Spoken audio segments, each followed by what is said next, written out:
Hi friends, আমরা আগের ক্লাসে ফার্ম ওয়েস্টের চ্যাপ্টারটা টপিকটা শেষ করেছি এবং অ্যানিমাল রেয়ারিং আমরা শুরু করেছিলাম টপিকটা। এবং আজকে আমি এক্সপেক্ট করছি যে আজকে অ্যানিমাল রেয়ারিং শেষ হয়েও আরও দু একটা টপিক এক্সট্রা শেষ করে ফেলবো।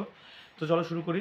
রাষ্ট্রীয় গোকুল মিশন, এটা যেগুলো দেশীয় যেসব ব্রিড আছে, ব্রিড মানে হচ্ছে দেশীয় যেসব প্রজাতি গরু মানে গবাদি পশুর প্রজাতি আছে, সেগুলোর হচ্ছে কি যে সংরক্ষণ এবং তাদের হচ্ছে কি উন্নয়ন করার জন্য এই হচ্ছে রাষ্ট্রীয় গোকুল মিশন আনা হয়। তো প্রায় এস্টিমেটেড হচ্ছে 2014-তে লঞ্চ করা হয়।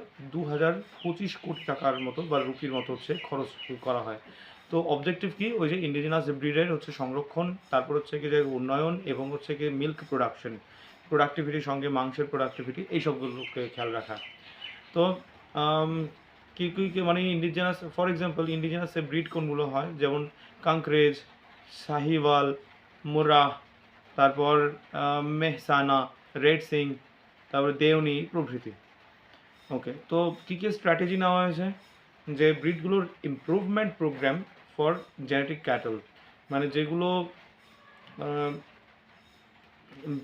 ব্রিড ইমপ্রুভমেন্ট কীভাবে করে সাধারণত, যে দুটো আলাদা প্রজাতিকে হচ্ছে যে ক্রস করানোর পর ব্রিডিং করানোর ফলে যে মানে যে প্রক্রিয়াতে নতুন ধরনের জেনেটিক হচ্ছে নতুন জিনের হচ্ছে কি বা নতুন প্রজাতির যেসব গবাদি পশু তৈরি করা হয়, এটাই হচ্ছে গিয়ে মানে সেই সব গবাদি পশুকে বলে জেনেটিক ক্যাটল। ঠিক আছে, তো ফার্স্ট অফ অল হচ্ছে কি ব্রিড ইমপ্রুভমেন্ট।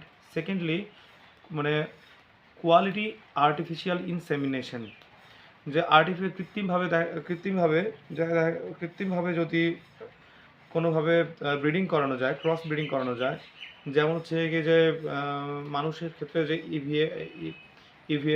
আইভিএফ করা, তারপর যেমন টেস্ট টিউবের ক্ষেত্রে ইউজ করা, তো সেরকমইভাবে এখানেওভাবে যে আর্টিফিশিয়ালভাবে যদি ইনসেমিনেশন করা হয়, হ্যাঁ, সার্ভিস করা হয়, তো সেটা সেই দিকে লক্ষ্য রাখা। তো ডোজ ফার্স্ট অফ অল তাহলে মানে কি breed improvement, secondly artificial quality artificial insemination, thirdly e market portal, যে মার্কেটিং করার জন্য বা ব্যবসা করার জন্য মানে কি ক্যাটল নিয়ে তার জন্য হচ্ছে ইলেকট্রনিক একটা পোর্টাল তৈরি করা, যেমন কি ই পশু হাট। ঠিক আছে, তারপর হচ্ছে যে গোকুল গ্রাম তৈরি করা, যেমন ইন্ডিজিনাস ব্রিডগুলোকে হচ্ছে প্রতিষ্ঠা করার জন্য তার জন্য আলাদা করে সংরক্ষণ ব্যবস্থা করা, যেমন গোকুল গ্রাম।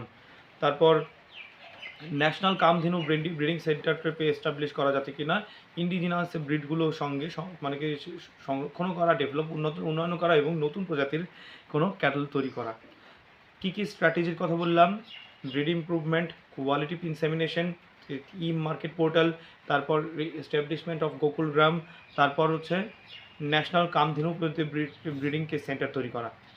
আচ্ছা, লাস্ট রইল যে কামধেনু অ্যাওয়ার্ড এবং গোপাল রত্ন অ্যাওয়ার্ড মানে কি যে চালু করা, যাতে এনকারেজ করা হয় যে ব্রিডার যেসব সোসাইটি আছে যেগুলো মানে কি ক্রস করায় আর্টিফিশিয়ালভাবে, কৃত্রিমভাবে যেগুলো ক্রসিং করায়, তো সেগুলোই হচ্ছে মানে যারা সবচেয়ে ভালো সংরক্ষণ করতে পারবে, ডেভেলপ করতে পারবে, নতুন প্রজাতি তৈরি করতে পারবে, হ্যাঁ, কমার্শিয়ালিভাবে, তাদেরকে কামধেনু অ্যাওয়ার্ড এবং গোপাল রত্ন অ্যাওয়ার্ড প্রদান করা।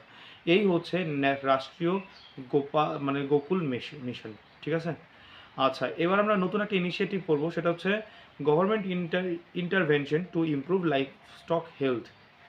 তো এক্ষেত্রে লাইফস্টক হেলথের যাতে উন্নয়ন হয়, হেলথ যেন ভালো থাকে, তার জন্য গভর্নমেন্টের কিছু ইনিশিয়েটিভ আছে। যেমন কি এরকম একটা ইম্পর্টেন্ট ইনিশিয়েটিভ হচ্ছে national animal disease control programme. তো 2019-এ এটা লঞ্চ করা হয়।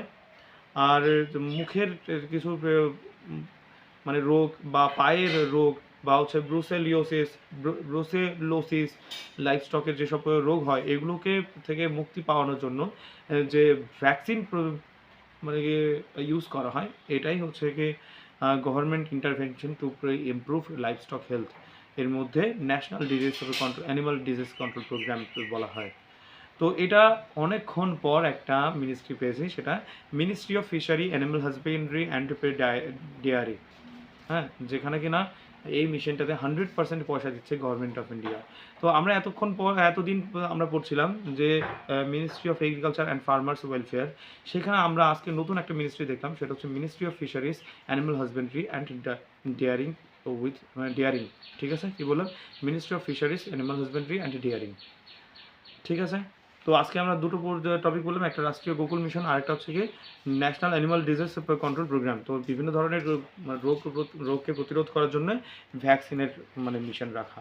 ঠিক আছে, এরপরে হচ্ছে গিয়ে আমরা আসি নিতিন সিংহানিয়া বই আমার সামনে আছে, তো আমি এখানে লেখা আছে এগ্রিমেন্ট অন এগ্রিকালচার। আমি উল্লেখ করছি যে ওয়ার্ল্ড ট্রেড অর্গানাইজেশনে যখন আমরা পড়েছি ইম্পর্টেন্ট এগ্রিমেন্ট অফ WTO, সেখানে আমরা দেখবে এগ্রিমেন্ট অন এগ্রিকালচার আমরা পড়েছি AOA। তো যদি এখানে তো খুব একটা বেশি নেই, তো তোমরা চাইলে সেখান থেকে দেখে নিতে পারো। হ্যাঁ, ইন্টারন্যাশনাল ইনস্টিটিউশনস, ইকোনমিক ইনস্টিটিউশনস চ্যাপ্টারে। আচ্ছা, এরপর নতুন টপিক হচ্ছে persisting challenges in agricultural sector. তো বলো পারসিস্টিং কী কী প্রবলেমগুলো আছে। আশা করি আমরা এই ক্লাস প্রায় 30 খানা আগের বিগত ক্লাসগুলো করার পর আমরা বুঝে গেছি যে কী কী চ্যালেঞ্জ আমরা দেখতে পাই এগ্রিকালচারাল সেক্টরে। যে প্রথমত হচ্ছে প্রাইস, কোনো ঠিক ঠিকানা নেই, আলাদা আলাদা টাইমে আলাদা আলাদা প্রাইস যাচ্ছে। তারপর লেবার প্রবলেম হয়। হ্যাঁ, তারপর হচ্ছে যে কী বলে পুয়ার ইনফ্রাস্ট্রাকচার ফ্যাসিলিটি আছে, মার্কেটিংয়ে একটু প্রবলেম হয় সব জায়গাতে। কী বলে অর্গানাইজড মার্কেট নেই। তারপর ল্যান্ড অ্যাকুইজিশন প্রবলেম হয়, পার ক্যাপিটা ল্যান্ড হোল্ডিংও কম এখানে, এটাই প্রবলেম। তো পুয়ার কোয়ালিটি সিড হয়। অনেক রকমের টপিক, যতগুলো টপিক পড়েছি সেগুলো। তারপর ইন্স্যুরেন্সে ঠিকঠাকভাবে ইমপ্লিমেন্ট করা নেই, যে বলে দাও কিছু একটা। এই তো শেষ। Doubling of farmers income report, এটা আলাদা আলাদা সময় বার হয়, 2022-এও বার হয়েছিল লাস্ট, এই বই হিসেবে। তো আমি বিশ্বাস করি যে 2024-25-এও বার হবে, প্রতি বছরই কম বেশি এই নিয়ে কথা হয়। তো সেখান থেকে পড়ে নিও, তো কারেন্ট অ্যাফেয়ার্স হিসেবে পড়ে নিতে হবে সেখান থেকে। তো এখানে আমি স্ট্যাটিকগুলো আমি বলছি না, ঠিক আছে? তো আমি পাতা উল্টে দিচ্ছি। এরপর আসি আমরা আরেকটা টপিক, যে major reforms needed under second green revolution. First green রিভলিউশনের সময় কিন্তু আমরা দেখেছি যে খুব ভালো সাকসেসফুল আউটপুট আমরা দেখতে পাই। তো এখন ইন্ডিয়াতে সেকেন্ড গ্রিন রিভলিউশনের একটা টার্গেট নেওয়া হচ্ছে, যাতে কিনা আবার নতুন করে আরও অনেক বেশি প্রোডাক্টিভিটি আসে এবং ল্যান্ড অ্যাকুইজিশন প্রবলেম থেকে শুরু করে টেকনোলজিক্যাল প্রবলেমগুলো যাতে দূরীকরণ করা যায়, সেই দিকে মিশন রাখা হচ্ছে। হ্যাঁ, তো কী কী রিফর্ম আনা দরকার? রিসার্চ অ্যান্ড ডেভেলপমেন্ট সেক্টরকে ইমপ্রুভ করো বাবা, ইনফ্রাস্ট্রাকচারকে ইমপ্রুভ করো, বীজকে কোয়ালিটি বীজ দাও, ফার্টিলাইজার ইউজ করো, এক্সপোর্ট করার চেষ্টা করো, বেশি প্রোডাকশন করার চেষ্টা করো। হ্যাঁ, তো এইভাবে আমরা আরও অনেক কিছু বলে দিতে পারবো। আচ্ছা, কনজারভেশন এগ্রিকালচার নাও, এমনভাবে এগ্রিকালচার করো যাতে কিনা সয়েল ডিস্টারবেন্স যেন না হয়, সয়েল খারাপ যাতে না হয়, তারপর এনভায়রনমেন্ট যেন খারাপ না হয়, এটাকেই বলে কনজারভেশন এগ্রিকালচার। হ্যাঁ, যেখানে কিনা যে তিনটা কি মেইন প্রিন্সিপাল আছে, এটা কি practicing minimum soil disturbance through soil tillage, তারপর managing top soil to create permanent organic soil cover, আর হচ্ছে ক্রপ রোটেশন। তো এই প্রসিডিওরের মাধ্যমে ক্রপ এনভায়রনমেন্টটা ঠিকঠাক থাকছে, সঙ্গে সয়েলের কোনো প্রবলেম হচ্ছে না, এটাকেই বলা হয় কনজারভেশন এগ্রিকালচার। এনভায়রনমেন্টকে কনজার্ভ করে সঙ্গে সঙ্গে এগ্রিকালচারকে চালানো। ঠিক আছে, তো এই গেল হচ্ছে major reforms needed under second green revolution. আর কি ক্লাইমেট স্মার্ট এগ্রিকালচারও দরকার। আচ্ছা, ক্লাইমেট স্মার্ট এগ্রিকালচার বুঝতেই পারছো যে আমি কি অলরেডি বলেই ফেলেছি যে এনভায়রনমেন্টকে হ্যাম্পার না করে আমাকে এগ্রিকালচারকে করতে হবে। তো এগুলো প্রতিটা লাইন ধরে পড়ে নিও, এগুলো বানিয়ে লেখা যায়, তোমরা একটু ভালো করে পড়ে নিও। হ্যাঁ, এখানে সেরকম কিছু দেওয়া নেই। আচ্ছা, তো আজ এই পর্যন্তই থাক। নেক্সট ক্লাসে আমরা এই চ্যাপ্টারকে শেষ করতে চলেছি, তোমরা অবশ্যই সঙ্গে থেকো। হ্যাঁ, আর এরপরে নেক্সট ক্লাসে আমরা নতুন চ্যাপ্টার শুরু করছি, তার জন্য কিন্তু সঙ্গে থেকো, কারণ কি ইমিডিয়েটলি আমি নতুন চ্যাপ্টার শুরু করতে যাচ্ছি। ওকে, বাই।